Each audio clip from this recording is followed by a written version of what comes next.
Hello friends, I'm Brian, and this is Gizmo Board Games.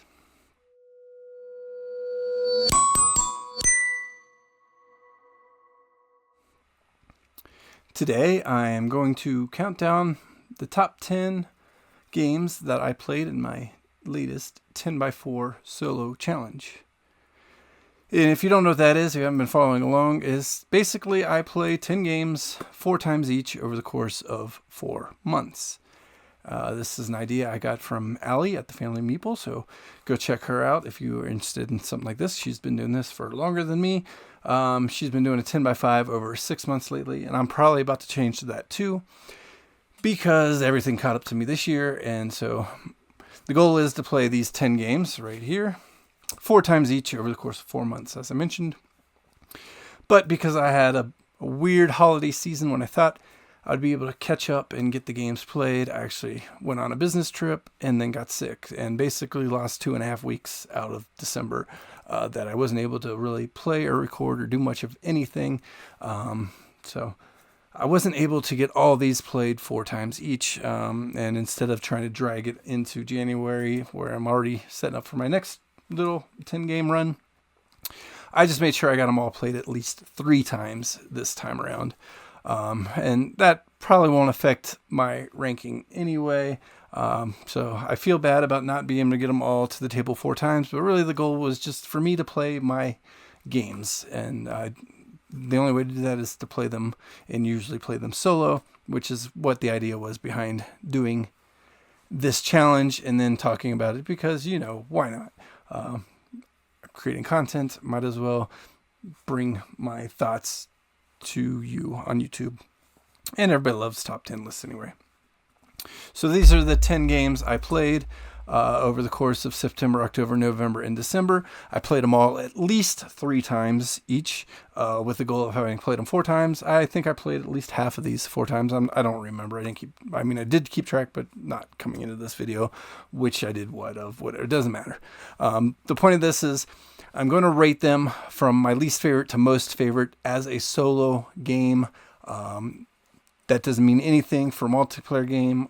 This is just how I found the solo version of these games, which one I liked the least to which one I liked the best for its solo play. To say nothing about multiplayer, if I've played a multiplayer, some of these could rate higher or lower for the multiplayer mode. And I might hit on them as they come if I know, or I might not. I'm not sure what I'm going to say in the rest of this video, so no promises either way. With that said, let's go ahead and start with my number 10 for my least favorite of these 10 for solo play, and that is going to be Ancient Realm. Little button shy game where you're going out and you're basically drafting cards from a tableau of a market and then building it into your realm. So there are 2 types of cards basically. There are wonder cards, and then there are like kind of the village cards. And the village cards are going to be how you're going to generate resources because you're going to need those resources to build the wonder cards. And as you build new cards, you can pay for the resources by covering up other cards that are already in your realm. And you're just trying to score the most points you can once basically every card's been played somewhere or discarded for a coin or whatever it is. So you've got 3 basic resources and the money that you're using to build realms or to trigger abilities of the villagers, and just to try to get the best tableau built you can from those things to get the most points you can. It's a beat your own score game. It plays really pretty quick. I like that about all these button shy games. They're easy to table. They don't take up any space and they play quick. So quick little puzzle, Ancient Realm. I just didn't really care for the managing of resources and playing to the realm. I feel like in maybe some of my other 10x4 challenges, it might have ranked a little higher than 10. It was up against some pretty good competition this time around. I liked it. I didn't love it. But as a solo play, it's a great little filler, quick to play and table.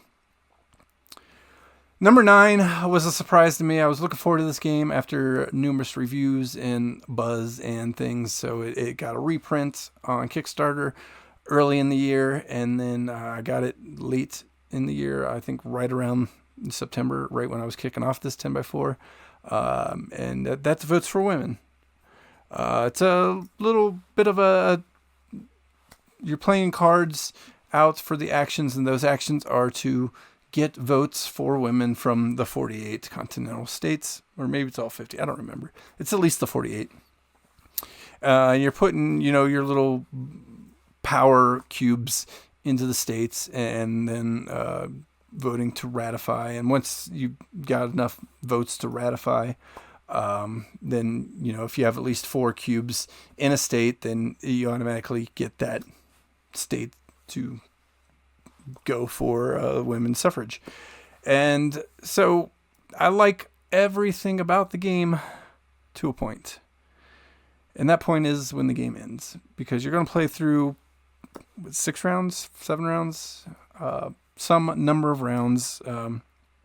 You're taking your actions, you're getting your cubes on the board, you're taking the opponent's actions, and this is a 2-player game, so you could be playing head-to-head, but, in the solo game, your opponent is just, they're going to play to try to stop suffrage for women, basically. So on their turn, they're going to, you're going to flip their card, their deck of actions, and it's going to trigger, taking your cubes away or adding their cubes or whatever the case is. That's all fine and dandy. I loved the gameplay. The problem is, after this, I want to say the 6th round, after the 6th round, the game's over. You're done playing the game. At that point, you're trying to win the states. And you need 36 states, I think, to have your green check marks on them before 13 have the X's on them. And the way you're going to do that for every state at the end of the game that doesn't have the check or the X is you're going to roll dice and then add cubes plus any modifiers from, in-game game cards to those dice roll to determine whether that state wants suffrage or doesn't. And so if they've got 2 red cubes there and, you're rolling, I think they're D4 or D6. You can even change, which I don't remember what the standard roll. I think the standard is a roll of D6, but you can play an in-game card that has you roll D8s, I believe. But if there's 2 red cubes, they're going to get a +2 to the roll. And then you roll your 2 dice, and that decides it. Random chance for probably about 30 states on average at the end of the game. Because I think you're going to be somewhere between 15 and 20 are going to be determined in the game, whether it's an X or a check. And then the end of the game, you're just rolling dice. And if you roll bad, even like 5 times could be enough to lose the game out of 30. Even with modifiers. If I roll a 1 and I have 3 cubes there and they roll a 6, well, I have 4 to their 6 and I lost the state, even though I was winning the state for the last hour. And so I'm rambling on and on about Votes for Women. It's a good game. It ends very badly, and that really disappointed me. And so I don't know if I can even recommend the game knowing that, because even I feel like in a 2-player game, it's going to be the same at the end of a 2-player game. You've played for an hour and a half, whatever it is. And then it just comes down to you're chucking dice for 10 minutes to figure out what happened. And I just don't like it. I don't like it. It feels bad. So that's my number 9, Votes for Women. My number 8 from my 10x4 challenge for the end of 2024 is going to be, I think it's right here, 5 Tribes. 5 Tribes. It's a multiplayer game. I enjoy it. Multiplayer game. It's a classic. It's an old classic. The solo game somebody created. I think it's actually been even approved by Bruno Cathala, the designer, as an official solo variant, even though it's not included in the game in any form. And I'll try to remember to include it down here too, a link to it. But basically in this game, you're taking your actions, which is the same in the game. You're picking up, the meeples and moving around the board and then taking the action of the meeples and the space. And you're collecting your points and your gins and things like that. And then dice roll are going to determine the row and column that the opponent is going to basically take all the meeples from. And then for each meeple of a color, certain things are going to happen. But basically, they're going to always take money from you if they earn money. If they get enough assassins, you automatically lose. And you have to have more of the yellow, I forget what the yellow ones are called, but the yellow ones, if you don't have more than them at the end of the game, then they've accumulated, then you lose. You aren't eligible to win. But if you've got at least the same amount as them, then you add up the score, and it's a little bit of beat your own score. I enjoy it. For a game that I never thought could really play solo, I feel like this is a good variant. Basically, you're rolling 2 dice for the automa, and they're always going to play first in a round, but you can pay whatever their dice roll is worth of coins to take the turn first. So that way, maybe the spot they were going to clear is exactly what you were planning on doing. But if you ever run out of coins, then you automatically lose too. So it's a neat little thinky solo game that's pretty easy to manage, but hard to master. I just wish it was a little more head-to-head, because in the end, it's just kind of a how well did you score type of game, assuming you can score because you met the I can score objectives. I enjoy it. I always like the thinkiness of 5 tribes. It's nice to be able to play it by myself.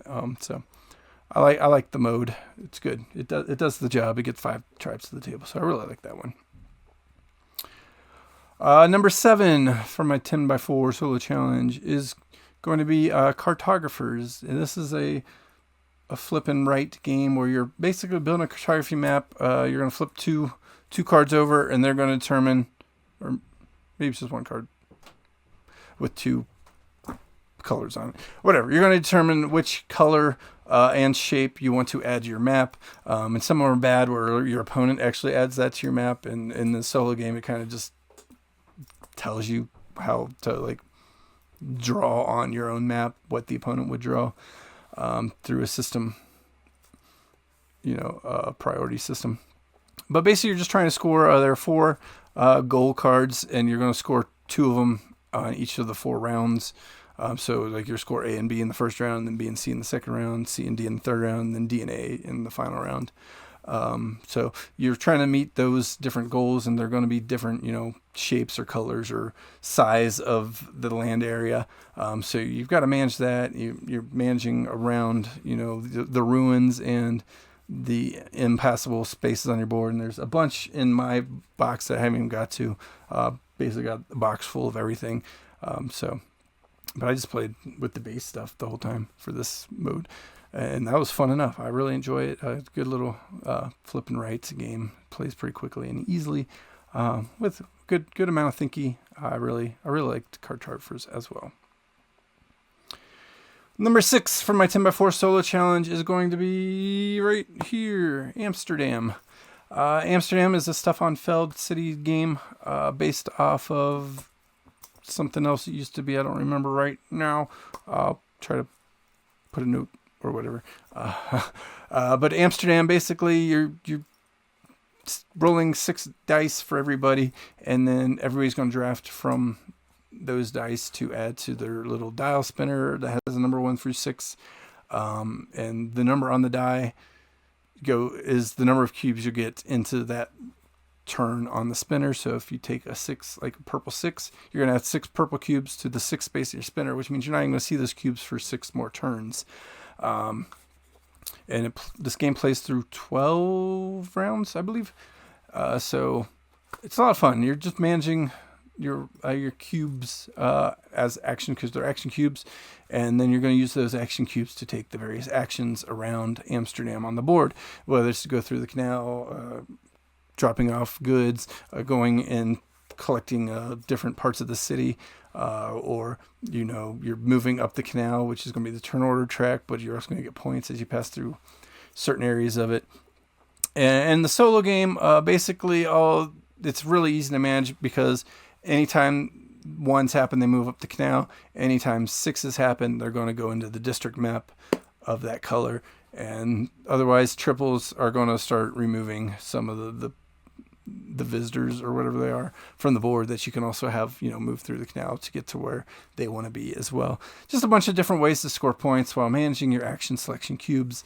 And you've got a tableau of cards because you have to draft 1 card every round, and you're trying to build those cards up, and those cards are going to give you different things depending on what type of card they are, and they're going to interact with each other as well. So, and you're going to score negative points for any cards you didn't build during the game. So you really need to make sure you're spending cubes to get those built as well. Just a lot of thinkiness. I really enjoy Amsterdam.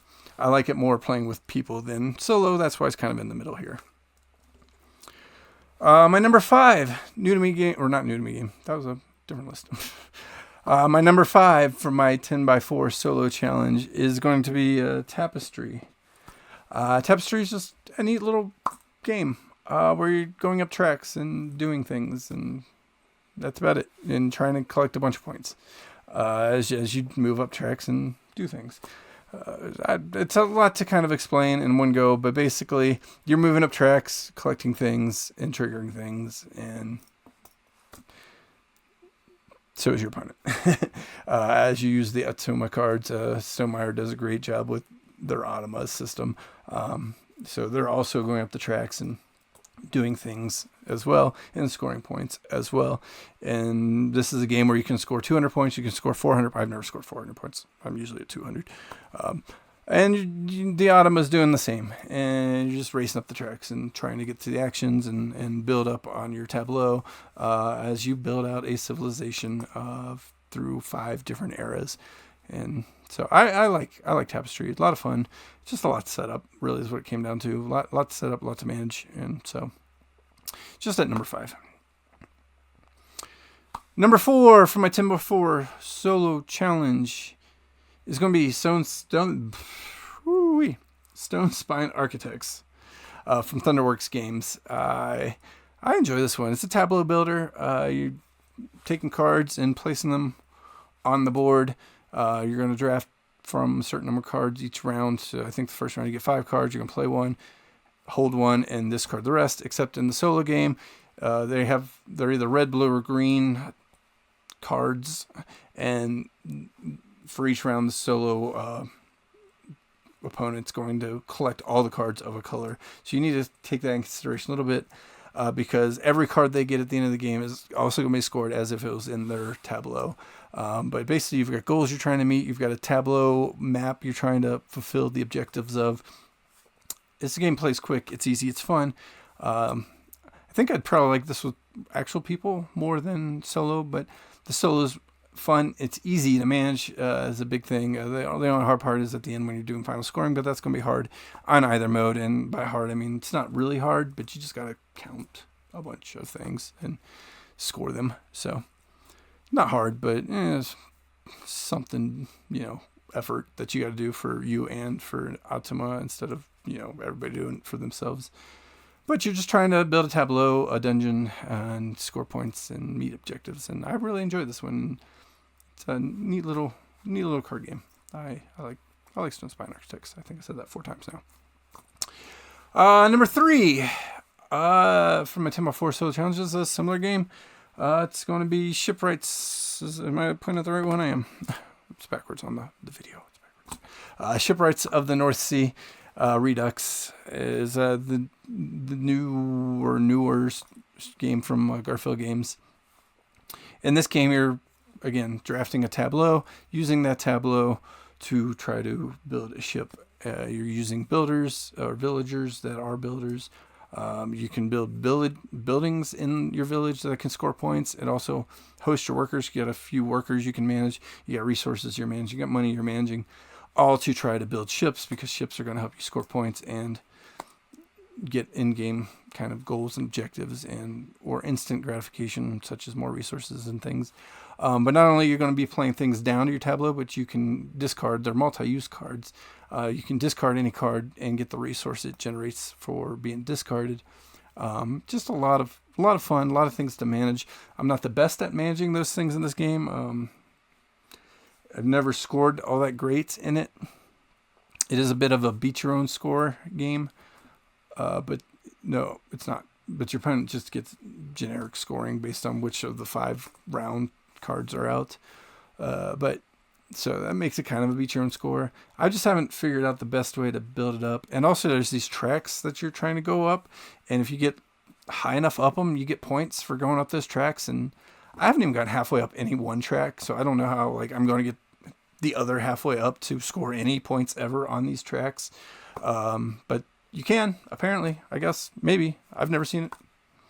I mean, I've only seen myself play it, so I don't. Maybe I'm bad at the game, is what I'm saying.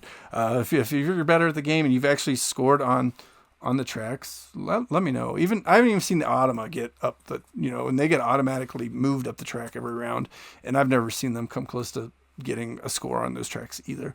If that's any kind of, I don't know why the scores are there. They're not real, at least not to me. But that's just me rambling. Fun game, Shipwrights in the North Sea. I really enjoy the management of the cards and actions and resources. The number 2 game for my 10x4 solo challenge is going to be Rococo. I have the deluxe edition. I don't know what the regular edition's like. I'm pretty sure it's similar. But in this game, you're using card actions. Workers are helping you gather, materials and resources you need to build dresses and suits for guests of this fine hall, grand dance, whatever it is. You're making fancy clothes for fancy people. And then those fancy people are going out into various halls and trying to score you points for area control in each hall. And as they go out, in some places you're going to get resources back for placing them there. Or they're going to go out and look at the lightning shows, or you can decorate the halls and get points that way. Just a bunch of different ways to score points through some of my favorite mechanisms, which is just managing actions and managing resources. And I love tight, thinky games, and that's why I like Rococo and everything. It's just such a nice addition. Everything's good quality components, and I had fun playing it, even though it's quite a bit to set up and do. I just enjoy pulling it out and playing it, and I've only played it solo, and it's got a decent, easy to manage solo mode as well. So I like that too. But I think I'd like this one multiplayer as well. And one I know I like both ways, and that's why it's my number 1 for my 10x4 solo challenge, is going to be Revive. Revive is just such a great game where you're managing, again, just like a lot of these, you're managing your cards, as actions. You're taking those actions and you're sliding into your board, and then once your board's full, you're going to have to take refreshes to get those out into your discard pile and, get your old discard pile back in your hand. So it's a bit of a deck builder, not really worker placement, but action management, I guess, because there are some actions you're going to do using your resources you generate, going around on the board and discovering new land areas and building settlements and sending out villagers to score points and in-game potential objectives. And you're getting, you got an in-game objective card, so you're trying to meet those objectives. You're going up tracks, opening up, actions and more free actions that way. And I just enjoyed playing Revive. The solo mode, really easy to manage as well. And that's always makes a good game, I think. It's when things are easy to manage. Because the solo mode in this one, you got a limited number of actions to use that you don't have in the regular game, other than like the game ends when you've collected all the artifacts. Well, in the solo game, that doesn't even matter because you're the only one who could collect them. So you just got 20 actions. Each time you play a card, that counts as 1 action. Each time you take a rest, that counts as 2 actions. But any of the other actions don't count as an action. So you really are trying to manage like when you're using the cards for resources versus utilizing those abilities to get out there and take those free actions until you have to generate more resources or rest again. So it was a lot of fun. I really enjoyed playing Revive, one of my favorite new to me games as well. And so I was glad I got it to the table 4 times in my 10x4 solo challenge over the last few months. That's the list. If you liked it, give me a thumbs up. Let me know below what you've been playing, what you think of these games if you've played them, especially solo. And of course, subscribe if you want to come back for more videos like this one, more top 10s. I've got my top 50 games of all time, the 2025 edition, just around the corner. My 3rd year here. And I've got another 10x5 solo challenge coming up in 6 months' time. I've got one set up for, I'm going to do a 10x5, but I'm going to add a couple months' time to get it done. Also, I'm kind of running out of games I haven't done it for anyway, so a couple extra months to get a couple, more breathing room in in the activity, but some surprises around the corner for that as well. If you want to subscribe, if you haven't already, check that out. Until then, I'll see you next time.